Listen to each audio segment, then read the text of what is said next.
Okay, we are back on the record in the Angela Voss and Bobby Knight matter. And Dr. So it's Dr. Abdullah. I called you Dr. Bisher before. So, Dr. Yeah, that's Mr. Abdullah. Yes. Okay, thank you. And Ms. Petrie Ramirez, you're calling Dr. Abdullah as your next witness? Yes, Your Honor. Okay, so would you please raise your right hand to be sworn? Do you solemnly swear affirm the testimony you're about to give will be the truth, the whole truth, and nothing but the truth? I do. Okay. I'd like to have you begin by stating your full name and then spelling your last name for the record. First name Bisher, Bisher. Last name Abdullah. Okay,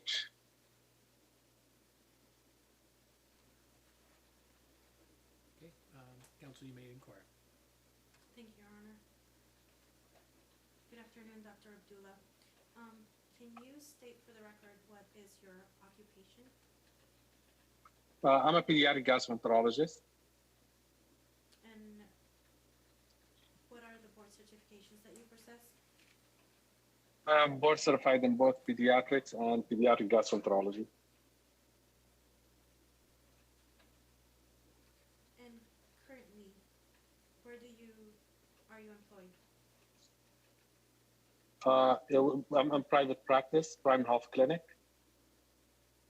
How long have you had Prime Health Clinic? 7, 8 years now.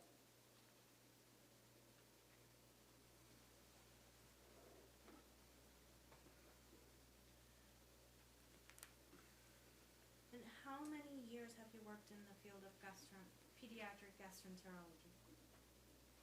20 years. 20 years.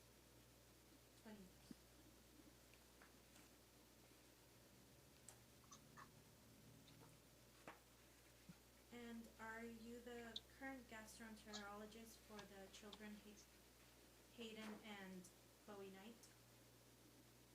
Correct. How long have you been their gastrointestinal pediatrician?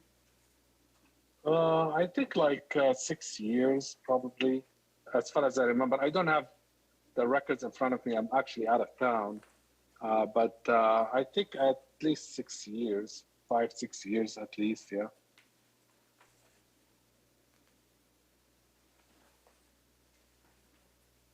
Closer to 7 or 8.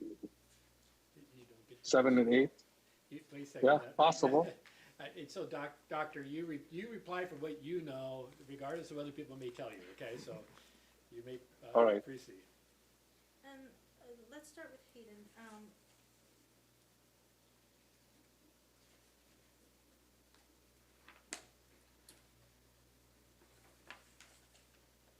Can you list the diagnosis that you provided for Hayden? Eosinophilic esophagitis, food allergies, and those are the ones. SIBO, small. Again, I don't have any records in front of me. I'm just using my memory here. Small intestinal bacterial overgrowth with secondary fructose malabsorption. Can you repeat those for the record slowly? Food allergy, eosinophilic esophagitis, small intestinal bacterial overgrowth or SIBO, SIBO, and fructose malabsorption. Fructose malabsorption. And do both children have fructose malabsorption? Or is it? To my recollection, both has actually SIBO, the bacterial overgrowth with the secondary fructose malabsorption. Both of them, yes.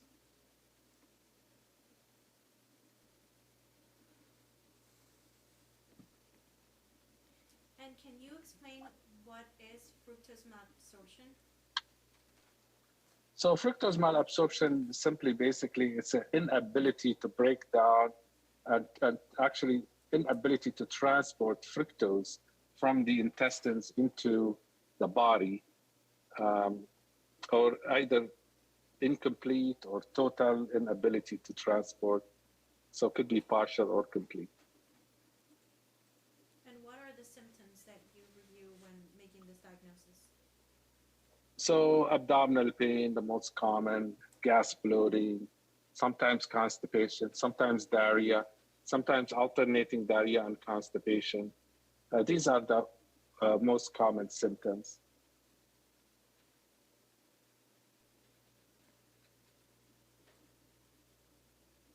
And when do you recall making the diagnosis of fructose malabsorption for the children? Correct, I do. We did a breath hydrogen test and made a diagnosis for these kids. And what are the possible risks of not making this diagnosis, of this going undiagnosed? Patients, first of all, will continue to have the symptoms, the stomach pain, the constipation, the gas bloating. Sometimes having abnormal microbiome of the intestines, or what's called the SIBO, or the small intestinal bacterial overgrowth, could increase the incidence of allergies and autoimmune disease. In some patients could aggravate some anxiety. In some patients, not all. So mostly, patient will continue to have the symptoms of the complaints they come with.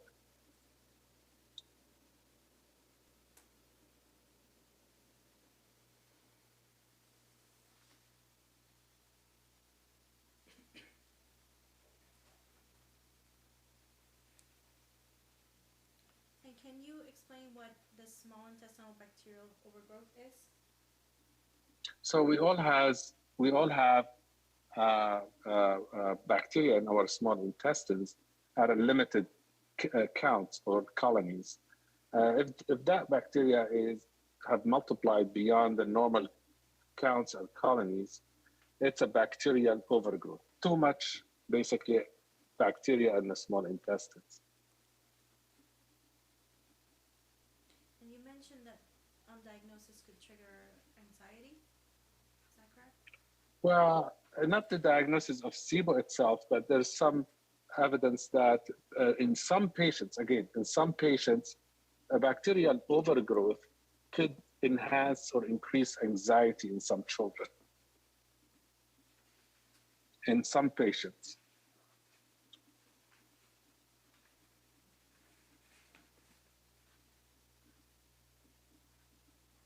And additional to the fructose malabsorption and the SIBO, and let's focus on Chloe for now.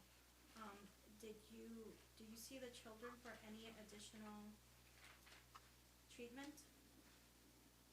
No, pretty much. I haven't seen Chloe for a while. I can't remember when was the last time. So I don't again recall when was the last time I saw her. But I think it's been a little bit of time. I think sometime last year, if I'm not mistaken. Sometime last year, maybe. I don't remember exact date. I don't have the records in front of me. So I haven't seen her for some time. So I don't know any updates from recently. Thank you. When it comes to SIBO and fructose malabsorption, do the persons that have these, are they required to have a special diet? Yes, correct. So they get to see the dietitian, the nutritionist or the dietitian, and then they're put on a specific diet. The name of the diet is low FODMAP. FODMAP foods are rich in fructose. So low FODMAP, basically a diet that reduces fructose containing foods or some types of fructose in their diet. It's very specific, and typically they need to see a dietitian to eliminate these foods from the diet. And can you explain what types of food specifically should be avoided in the diet? Again, typically in our office, these patients see the dietitians. It's a very detailed diet. I mean, it's kind of extremely detailed, so it's really hard to explain it right now. Basically, the concept of it is any food that has elements that could break ultimately into fructose in the small intestines and overload the gut with fructose that could feed the bacteria in the small intestine will be eliminated or reduced. And that's the concept of the diet. And what are the consequences? What are the consequences of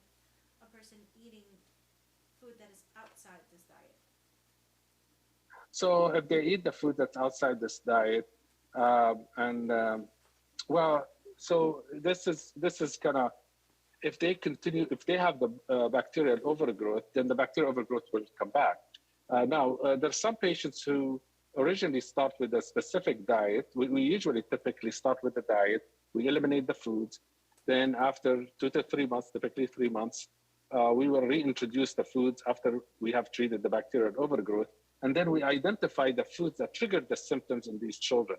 Then these are the foods they should avoid. So the diet is limited to, and it's different from one child to another, to what the child can tolerate and what they cannot tolerate after the reintroduction.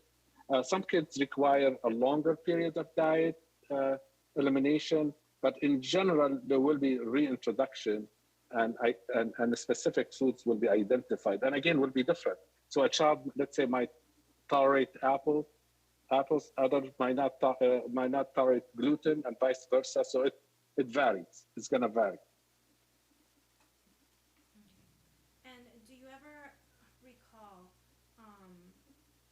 seeing Chloe in regards to her weight gain? Yeah, I think when she came in, it wasn't originally about the weight gain. It was about the abdominal pain, and then I found out she has the fructose malabsorption and SIBO, and we treated that, and then they got better. Actually, she got really better and did really well. The problem resolved pretty much, the pain and constipation. She did well after the treatment, and then I think down the line she started having issues with her weight. And I saw her for a period of time that I don't recall how long, and then I haven't seen her since. So. Okay. And is fructose malabsorption in SIBO something that is cured? Yeah. So the bacterial overgrowth is treatable. Yes. Fructose malabsorption, in general. A lot of these foods can be actually, the patient can tolerate these foods later, but there are some patients who might have specific food items that could trigger the symptoms. They might not tolerate for a long period of time. So it's really hard to tell. Again, different patients, all children or patients in general will react differently to the reintroduction. Some patients tolerate all food with reintroduction after the bacterial overgrowth is treated. Some will tolerate some foods and not others. And again, they go through that whole process with a nutritionist, with a dietitian, who will figure this out typically with the patient and the families. So, would this be a situation where if it's regulated with correct diet, that it would not resurface? So are you asking me, I want to make sure you ask the right question. Are you asking me that the SIBO comes back or the fructose malabsorption come back or both? Is that what you're asking? Because I don't really, both. So bacterial overgrowth could return, yes. Fructose malabsorption, if you identify the food that could trigger the problem and the patient eats the food, then they're going to have the symptoms. But it's not necessarily everything's going to come back if the bacterial overgrowth under control. Means patient had bacterial overgrowth, they have certain food that could trigger the symptoms, they ate the foods, then it could, not all the time, it could return. And then the minute it returns, then every time they're going to eat that food, they're going to have symptoms, stomach pain, constipation, gas bloating, etc. And with regards to Hayden's treatment, you mentioned that he was diagnosed with eosinophilic esophagitis. Is that correct? That's correct, yes. Can you explain? And food allergies. So eosinophilic esophagitis, basically, it's in simple terms, it's like an allergic esophagitis. So in some patients, they have certain allergies, either food or environmental, that could trigger inflammation of the lining of the esophagus. So it's a chronic inflammation of the esophagus with what's called eosinophilic cells, which is basically allergy cells. and that's chronic inflammation. Obviously, could cause problem with swallowing. Patient will have food stuck in their esophagus or feel, they need to drink water to wash things down. Basically, have what's called dysphagia or difficulty swallowing. And then, if it's not treated, could lead to stricture, narrowing of the esophagus, and so on and so forth. In a certain percentage of these patients, allergies, food allergies, could be the trigger. And sometimes environmental allergies, sometimes both. So these patients end up seeing an allergist. They identify they have any food allergies or environmental allergies, and then they get treated, food elimination. And then some patients respond to that. Some patients, they do not respond to food elimination and might require medications. Okay. So it would be safe to say that eosinophilic esophagitis is linked close to allergies? Is that what you were? Yeah, it's a disturbance in the immune system, basically, like allergies. It's referred to sometimes as allergic esophagitis. It's not really an accurate term, allergic esophagitis. It's a specific type of allergies with eosinophilic cells that causes chronic inflammation of the lining of the esophagus. So do you provide also testing to Hayden for allergies? Well, Hayden already seen an allergist. He's seen an allergist, Allergy Northwest, I think, as far as I remember, the clinic, really good allergist, actually. He was seeing a very good allergist. I'm not sure he's seeing him anymore. I think they don't see him anymore. That allergy clinic don't see him anymore. I think he then went to Dr. Larson in Tacoma, another allergist. So he actually sees an actual allergist, pediatric allergist.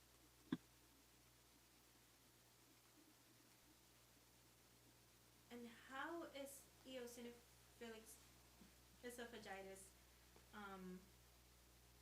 diagnosed in this situation?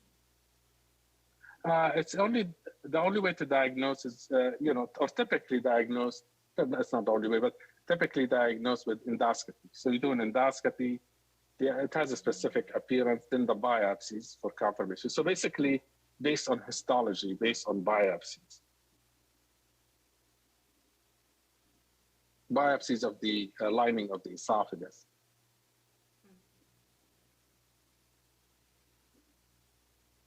And are there any different approaches in managing the eosinophilic esophagitis? Well, I mean, the most common and typical approach in managing it is to try to identify the allergens. Like if they have food allergies, to take those away. In a certain percent of these patients, the esophagitis resolve with just elimination of allergies, especially if they have specifically food allergies, and they take those foods away, then it actually resolves.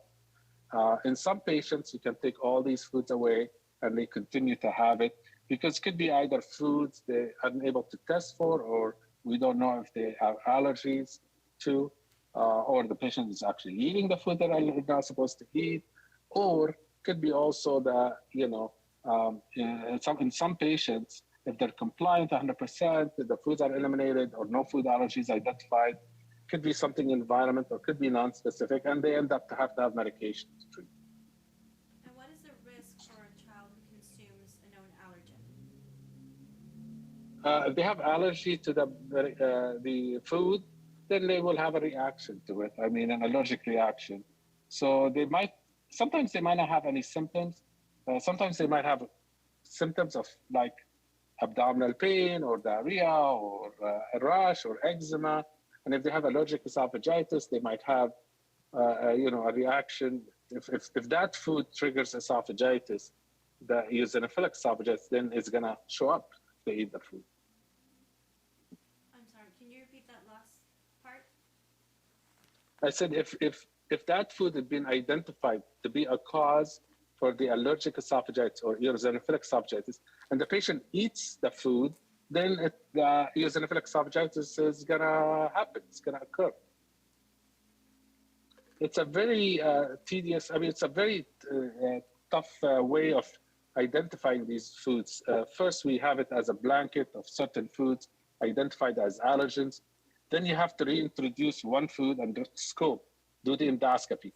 You scope before, and if it's normal, you introduce the food and you scope, and I do the endoscopy, see it there, then we know for sure this food is actually triggering. Then we take it out, then you look back again and it's gone, then you know that food is the cause for the eosinophilic esophagitis. It's what's called a challenge test. You challenge them with the food. If it was the allergy, inflammation wasn't there, when they eat the food, it shows up. You remove the food, it goes away. And then you have to do that for every food item, basically.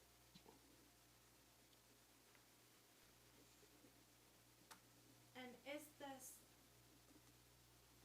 chronic inflammation that you spoke about, is that resolved if the eosinophilic esophagitis is properly managed?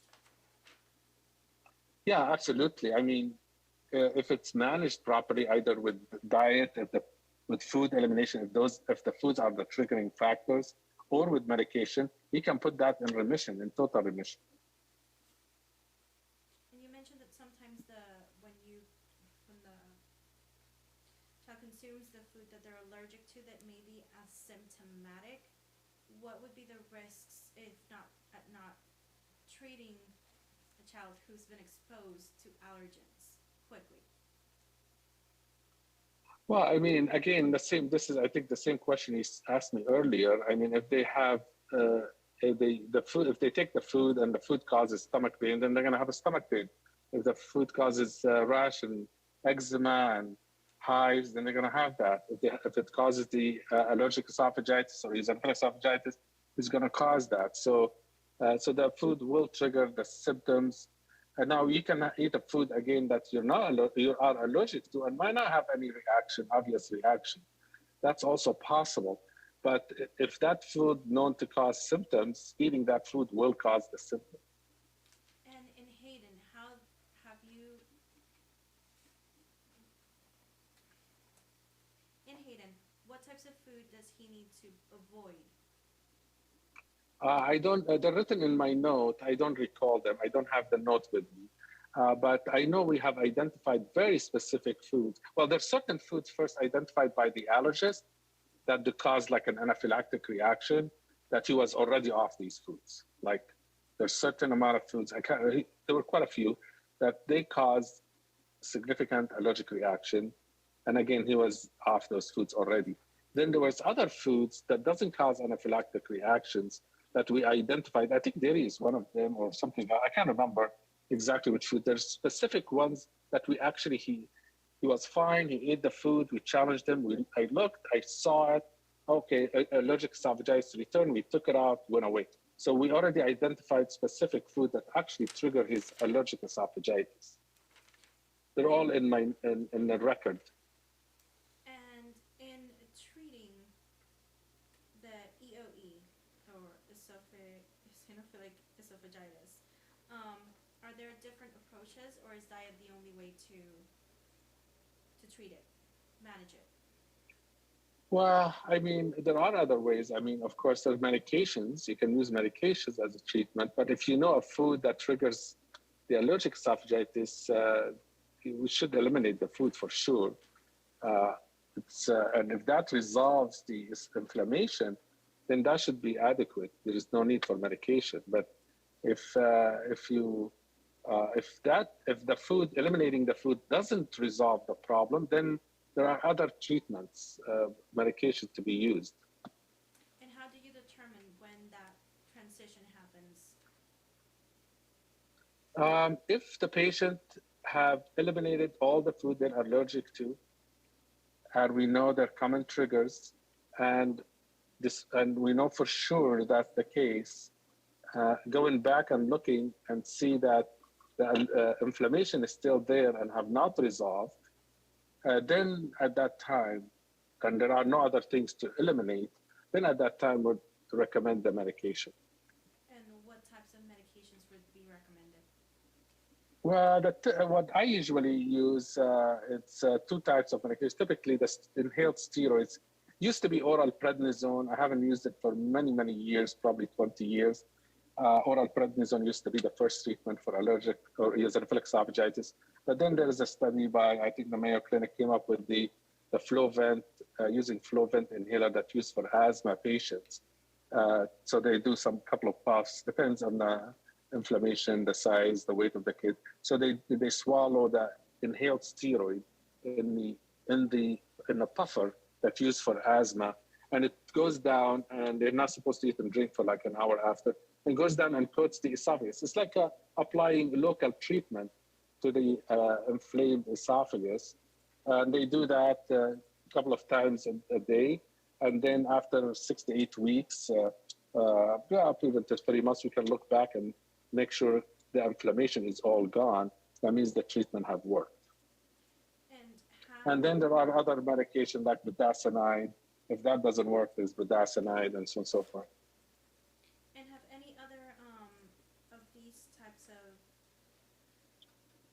approaches in managing the EOE have been offered for Hayden? So we have been doing really good with him, with his esophagitis, been under control until lately, where he ate some food, it triggered some allergic esophagitis. He was challenged with the food. We took it out, and then the esophagitis continued. So the last time I did endoscopy on him, he had active inflammation, allergic eosinophilic inflammation in his esophagus. So I recommended the next step, which is the inhaled steroid. But I think we have not been used to my knowledge, because there is concern from Hayden's mom about the potential side effects of this that caused in the past significant psychological issues, which that concern was not totally shared by Hayden's dad, and it's really hard to determine if so that I offered that treatment. I put it in my note, but I'm not sure if it's have been applied or not.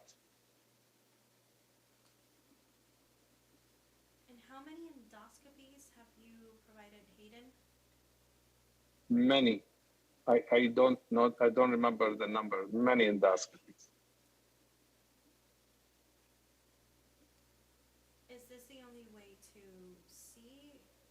diagnose the Correct. EOE? Yeah, that's the standard way. I mean, it's not the only way, but it's the standard way. It's a standard way. Yeah. And how can you be sure that Hayden's diet right now is safe? I do not know. Okay. And you mentioned that EOE can be affected by food and environment. How do you determine Correct. if this is the situation with the patient?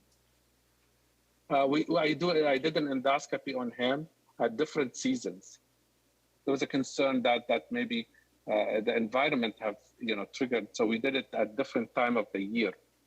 Like some patients might have allergy in, for example, spring versus the fall time. So I usually do it at different times of the year instead of doing it at the same time of the year. So then you miss the seasons and the variation. That's the best way to know. If the patient has known environmental allergies, then they need to be treated with medications. But it's very difficult to determine what kind of environmental allergies and if they are actually influencing the EOE. That's the true challenge, actually. It's really difficult to identify. But again, doing an endoscopy at different time of the year, the seasons of the year, is the best way. And was this a concern for Hayden? No, we actually don't think that's the case, actually, because it did not make a difference. Do you recall when was the last scope that was performed on Hayden? I do not.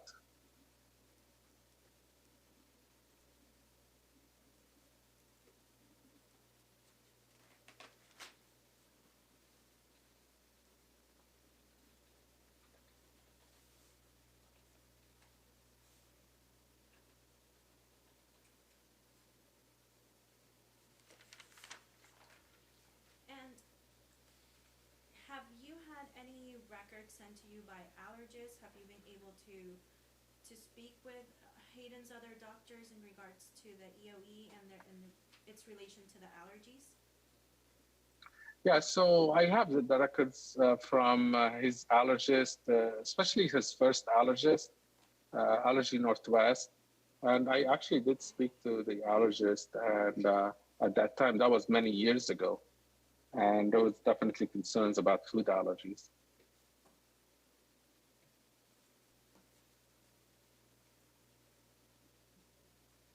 And would it be safe to say that the EOE is part of the reason why Hayden's diet is fairly limited?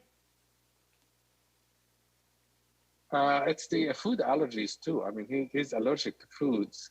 He has some food that he's actually has an anaphylactic reaction or significant reaction to. It's a combination, really.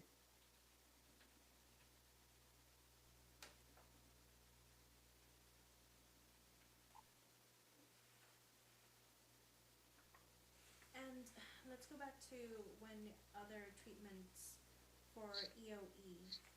You mentioned that steroids was one of those. To your knowledge, would this be something that would be helpful for a patient who has had reactions to steroids previously? Well, I mean, if the patient cannot tolerate a medication, the right thing to do is not to use the medication, of course. I mean, if a patient has a known reaction to a medication, doesn't have to be just steroid, any medication, the recommendation would always be not to use the medication. Okay. And do you know if Hayden has any reaction to steroids? I have not seen it in person. However, I have heard Hayden's mother tell me he had a significant reaction, psychological reaction. I think like a reaction that led to. Just a moment. Pause for a moment. There's an objection hearsay. What's the? He's stating that Ms. Voss told him. Okay, and your response. So yes, I No, wait a don't. second. I'm sorry. I was talking to the attorney. It's kind of difficult on the Zoom channel to know who I'm talking to. But there's an objection based upon hearsay. Your response, Ms. Petrie Ramirez. Your Honor, in the situation,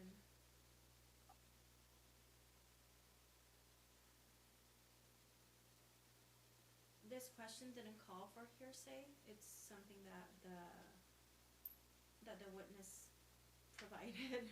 Okay, it's still hearsay. I need to hear an exception. And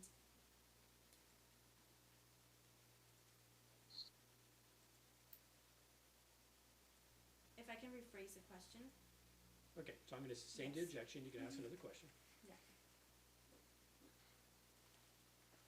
You indicated that you received records from Hayden's allergists. Yes, I recall that. Been years ago, because I think especially the first allergist who I spoke to at least a couple of times about Hayden, he sent the records. He's no longer the allergist to Hayden. And in this records, was there an explicit mention of a reaction of Hayden with Flovent? Oof, that's a really hard one to remember. After many years, I do not recall that.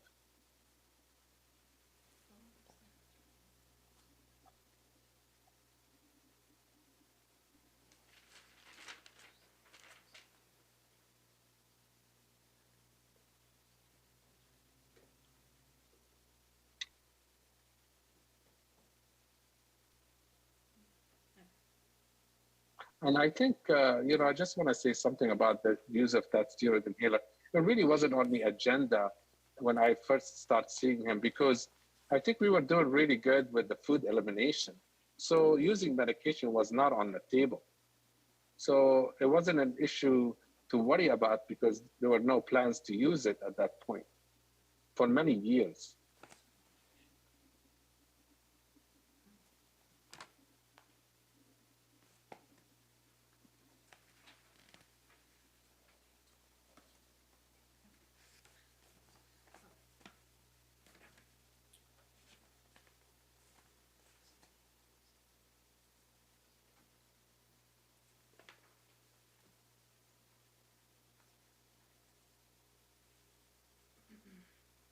others here. um,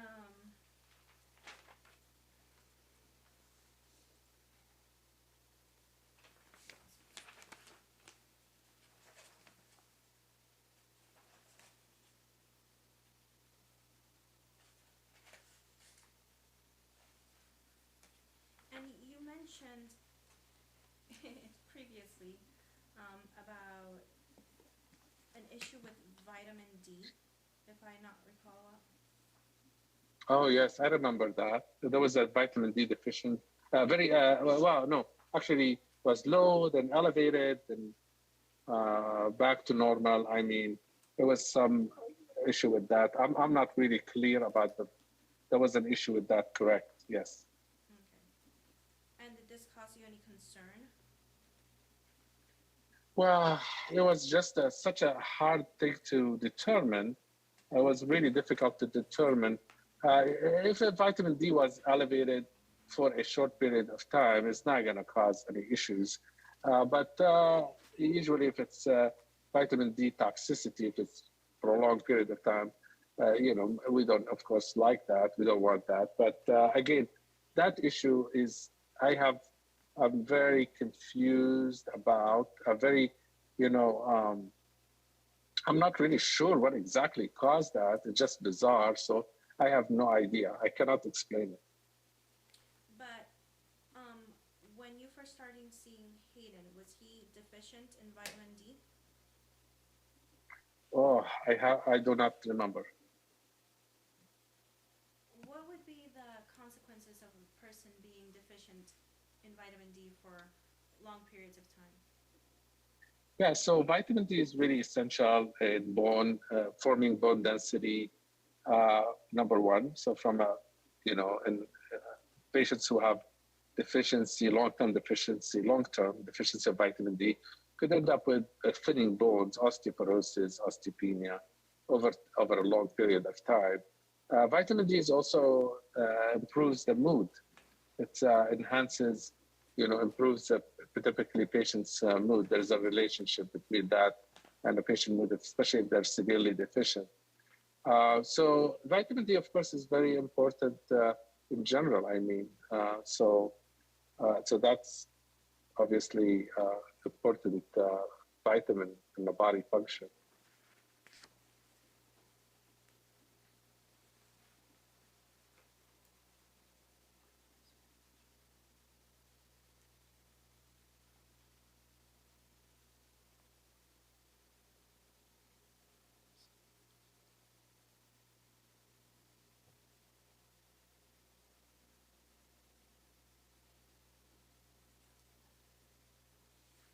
Does long-term deficiency in vitamin D, PPI, I'm sorry, also cause any issues with bone loss? Yeah, so chronic use of PPI could affect bone density. There were some studies about that. Then there's some debate about if that's really true or not. Some further studies. Some studies showed it does, some studies showed it doesn't. That's one of the debatable, actually, things about chronic use of PPI, if it really affect bone density or not on the long term. Again, some studies showed it does, some studies showed it doesn't. It's kind of debatable at this point. It used to be when it first came out, it definitely causes vitamin D. Then follow-up studies later on, some of it showed it really doesn't. So that's still to be determined. Can you explain what PPI is? Oh, PPI is like specific anti-acids used, proton pump inhibitors like Prilosec, like omeprazole, Prilosec, Prevacid. It's basically medication used to control acid reflux or treat ulcers. It basically reduces, acid reducer, basically.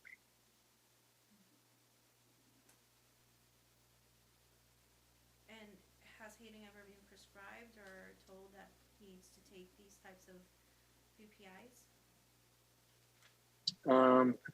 To my recollection, he had been on those for a period of time. Yes, so the short answer is yes, to my recollection.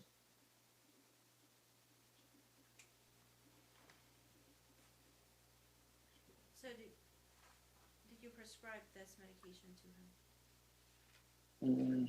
As far as I remember, yes. for a period of time. I just don't remember how long and so on and so forth, and when it started, when it stopped, I don't remember that.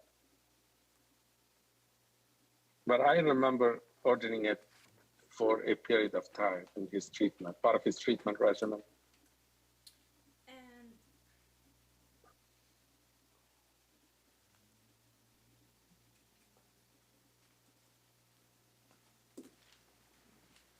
okay, and do you recall when was the last time you saw the children? I don't. I saw Hayden not too long ago, but I think I haven't seen Chloe for some time, but I don't recall the exact dates. Okay, and what would be the danger of if there's any mismanagement of medications or any mismanagement of diets? What would be the repercussions of not continuing to see adequate care? I mean, if you don't see a physician and you're under medical care and medication, obviously, or like there will be the lack of supervision to the use of these medications, potential side effects. So as long as you see the medical provider, it doesn't have to be the specialist, someone who is knowledgeable with these medication, you're fine. If not, you potentially could, either not taking the medication properly. Basically, the care would not be monitored closely, basically, simply. With the types of diagnosis that the children have, how important is to receive adequate medical history from other providers of the children? Can you repeat that question again? I'm sorry. With the medical history that both Hayden and Rice and Chloe have, what would be the danger of not receiving adequate medical history for the children when you're treating them for? Well, I mean, the answer is right there. I mean, if I don't have accurate information, or if I have conflicting information, then it will impact the decision, because I make my decision based on what the families tell me. I'm not, at home. I don't know what they eat. I don't know if they take their medicine or not. I don't know if they comply. I don't know. I'm not there. All I know what I hear. And of course, I make my decisions based on what I hear and what I see in front of me when I do an endoscopy. So beyond that, I can't obviously make a good medical decision if I have conflicting information or inaccurate information. That would be all, Your Honor. Thank you. Okay, I'll ask the respondent, Mr. Knight, do you have questions of this witness? Yes, sir. Okay, you may go ahead. Good afternoon, Dr. Abdullah. I'll try to make this Hello. quick. Do you remember last week when we had the appointment for Hayden so that you could re-prescribe the Flovent for his eosinophilic esophagitis? We had a Zoom meeting. That's correct. Okay. Do you remember during that time that I had you look back through your records on file while you were sitting in front of your computer to see if Hayden had any indications of having issues with Flovent in the past? Yeah, I remember that conversation, but I don't recall if there was anything in that. I don't recall like what was the outcome of that. Would it be safe to say that you probably never found anything? I just don't remember. I can't remember that now. All I remember is we had that discussion, and the way the discussion went, you are not concerned about that because he had issues with psychological issues on and off the medication, the same issues where his mom was absolutely what I mentioned to you, that mom is really concerned that these psychological issues occurred when he was taking the inhaler.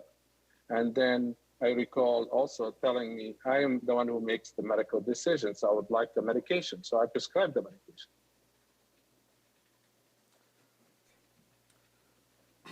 That I remember from our conversation. Okay, sir, thank you.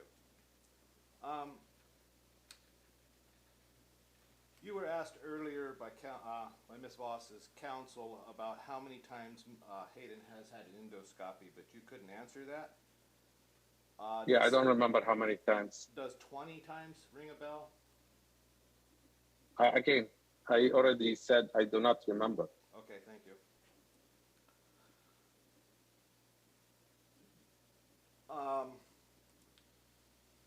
Does your office make appointments for Miss Voss to discuss issues for Hayden and Chloe? Yes, they do make appointments for Miss Voss to discuss their care. Does Miss Voss bring the children in? No. Has she ever brought the children in? To your knowledge? Yes, in the past. When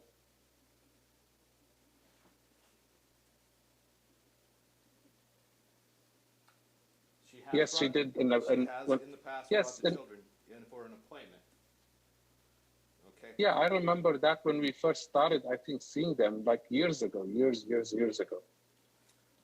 After the final parenting plan in 2007 that has been given to you, isn't it true that your office has still allowed Miss Voss to make appointments? That's correct. Yes. Okay. Thank you. Doesn't it state in the final parenting plan that Miss Voss cannot make appointments for the children? No, it does not actually. I think we had this conversation.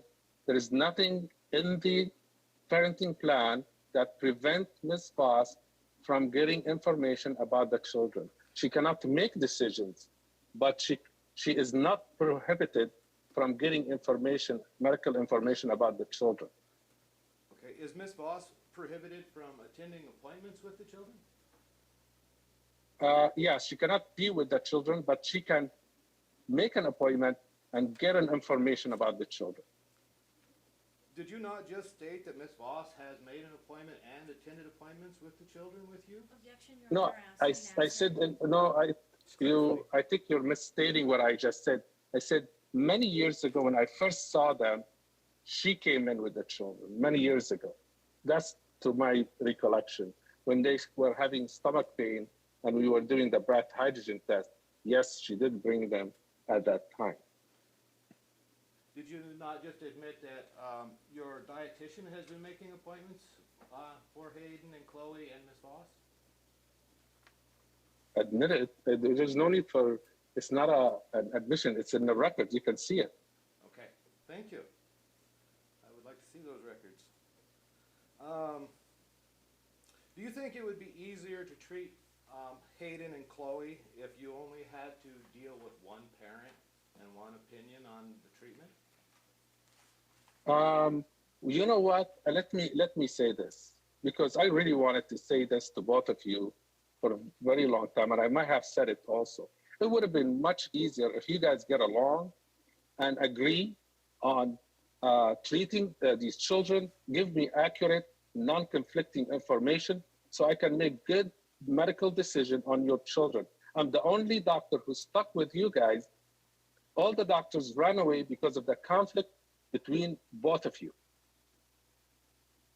And it's about time for you guys to agree to do the best, what best for your children and what best interest of your children, and get the personal issues far, far away from this. Thank you, Dr. Abdullah. No more questions. Ms. Petrie Ramirez, do you have any follow-up questions? Yes, Your Honor. Okay. Clarifying questions Okay. about Dr. Abdullah. You indicated that Ms. Voss makes appointments to gather information from your office. Correct. Yes. And prior to the 2017 parenting plan, you indicated that she would bring the children and make appointments for the children, correct? Well, what I remember is when she brought these children were seen at Seattle Children, were seen by other GI docs. And I remember that when she brought up, she was really concerned that these children has abdominal pain that have not been addressed.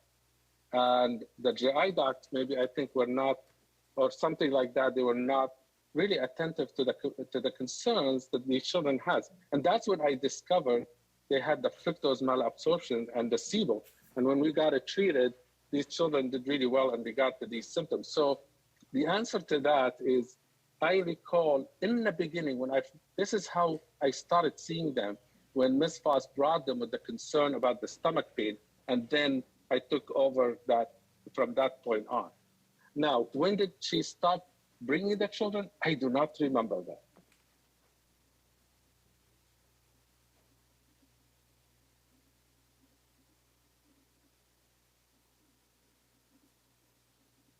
No further questions, Your Honor. Any further questions, Mr. No, Knight? sir, thank you. Any objections, this witness being excused? No, Your Honor. Okay, well, thank you, Dr. Abdullah. You are, your testimony is completed for today, and you are excused as a witness. Thank you. All right, thank you. Okay, and it is now 4:27, which means our timing is really good because we end at 4:30. So we are ending now. We will start up again tomorrow morning. Let me double check things, just to make sure I'm not saying something that, based upon not looking at my schedule, I think we're starting up at 9 o'clock, but let me double check. And let me double check where.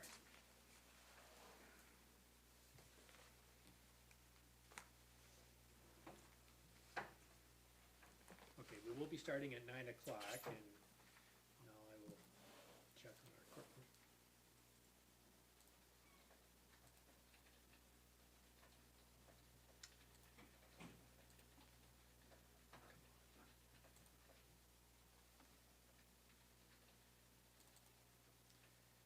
Sometimes it's a challenge to get the computer to do it the way I want it to do it.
Okay, we're back in here.